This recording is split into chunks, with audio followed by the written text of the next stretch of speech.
Let's go. Oh, you should have gone first. Ladies first. Gonna cut that out. Hello and welcome to a new video of Scores Originals. Today I'm here again with Kalina. Hi Kalina. What I want to work on today is constructing a rally. And I'm gonna take you through a few rallies. We're gonna play some rallies, and when I think, oh, this is useful for you to explain to you what's happening, then I will. So please enjoy our game, and yeah, here we go. Ladies first, here we go. Just play.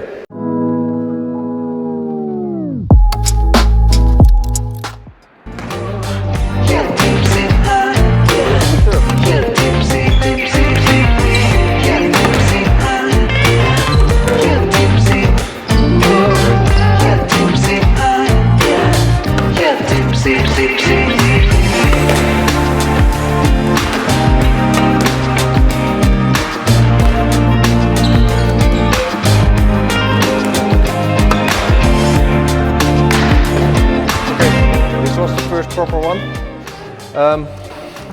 So, to give you a little bit of an insight, and you can learn as well maybe, what I do when I start a rally is some coach once told me, his name is Neil Harvey, he was the coach of Peter Nicol. You know Peter Nicol?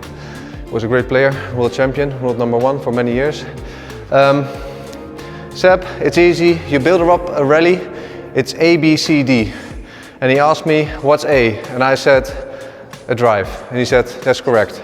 What's B? And I said, a drop shot. He says, that's a Dutch way of playing squash. So from A to B, from a drive to a drop shot, is too quick. He said the B is the pressure drive.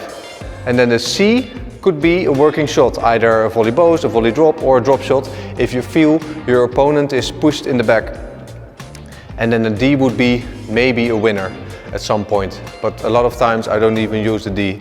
So a drive, whether it's a cross court or a straight drive, getting the ball to the back, first thing. And then getting the ball to the back with a drive or a cross court means for me getting the ball behind the service box.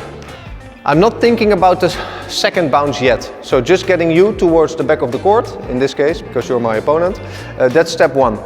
Then step two is taking over control of the tee, and with that building the rally by using pressure drives. And the pressure drive is a little bit more, well, it says it already, it puts more pressure on you by the second bounce. So with the first drive, the A, it doesn't really matter how far it comes back from the back wall, as long as I get you to the back. But as soon as I get an opportunity to create a little bit more pressure, either with a volley or you give me some space here, I'm gonna try and work that ball with the second bounce as close to the back wall as possible. That's the pressure drive. After this pressure drive, probably my opponent will stay in the back a little bit longer than after a basic drive at A. And this is the moment I can use either my drop shot or my boast to work my opponent. Not so much win the rally, I'm just gonna work them. And when they get it, I just start rebuilding the rally again. Until I feel a moment like, okay, now I can really kill the shot or the rally with a winner. But most of the times I don't really use that. So building up the rally, A, B, C, D. A is drive, B pressure drive, C working shot. Drop shot, boast, probably in a volley, but making sure your opponent is behind you and not able to get back to the tee quick enough. Yeah?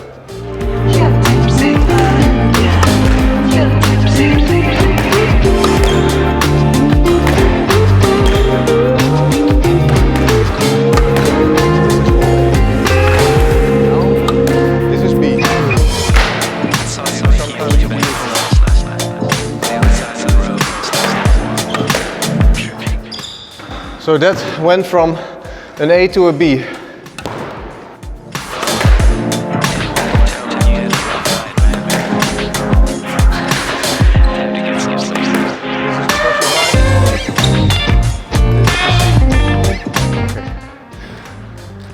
So a few examples here.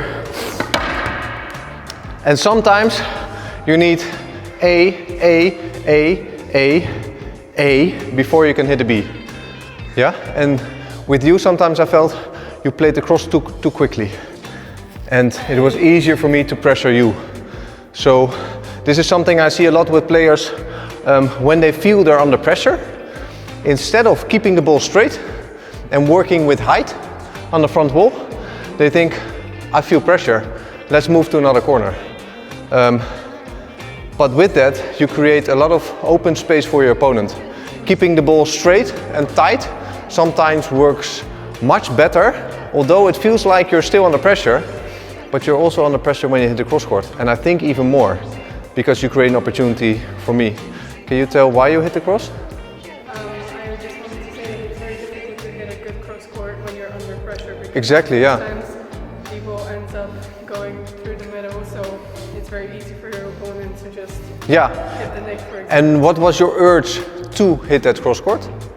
Exactly what you said, get out of the corner because Yeah. of your pressure. Yeah, okay. Yeah. So with that, maybe change the mindset into, okay, this is pressure, that's fine. I'm going to use height. Straight, but higher. And maybe overhit it sometimes. I'd rather have you hit it like this, but still manage to get me to the back and take over the tee, than to hit a cross court and, you know, or hit a perfect drive under pressure. That's almost impossible. So accept the pressure and then work with the height, getting the ball in the back. Okay?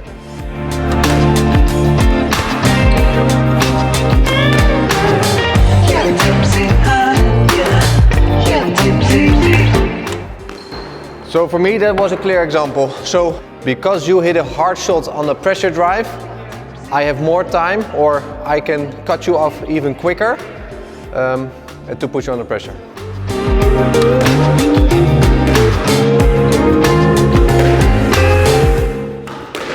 That was fun, yeah? So I hit a serve, you hit a wild cross court, sort of. It went to the side wall and the back wall, but you did get the tee. Did you realize that? Yeah, but I was very close to you here. But that's fine. You got the tee. You were not behind me anymore. So although it was kind of a wild shot, you still got the tee. So using the back wall sometimes does help. That's what I mean with overhitting the ball. You did get the tee. So realize that I can overhit my shot, still get the tee position. Yeah? And then hunt for the volley.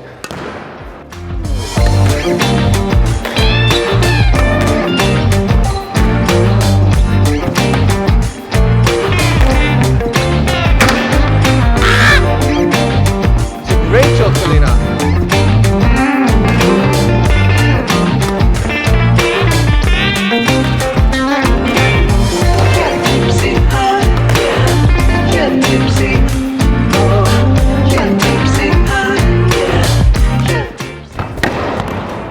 Much better.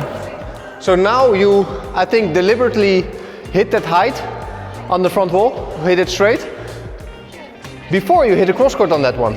And then I put you under pressure. Now you create opportunities for yourself. Nice. Very good.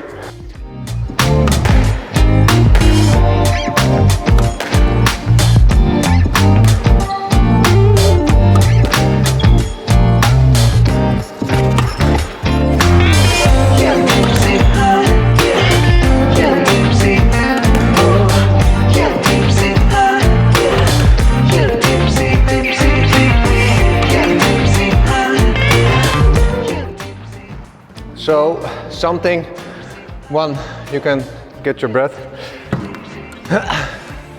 What I would try and show here is in my volleys, which are above my shoulder, I use a lot of height to get it to the back and not a lot of speed. I find this very annoying as somebody hits it high but not as hard, because now I have to create the speed myself, and now you feel like you have to do something with the ball. And ball after ball, that just hurts. Not so much physically, but more like, oh, not again.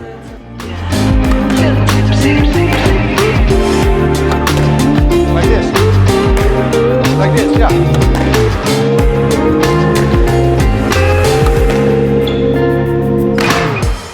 So it's not a great shot, but it is a way to get me off the tee.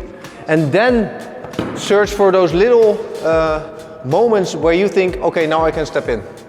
Yeah, because you saw I did the same. And that's for me very natural to do.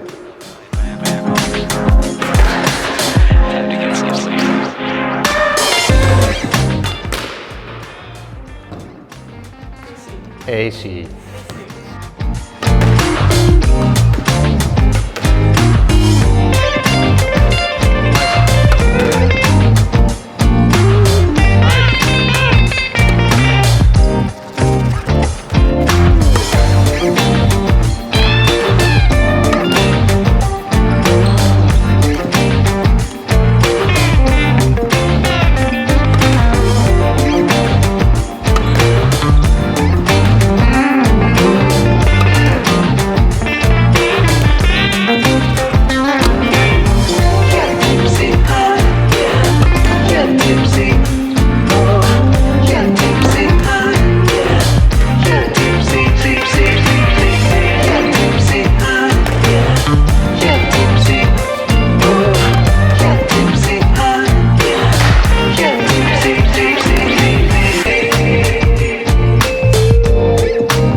Okay, thanks Kalina, well done.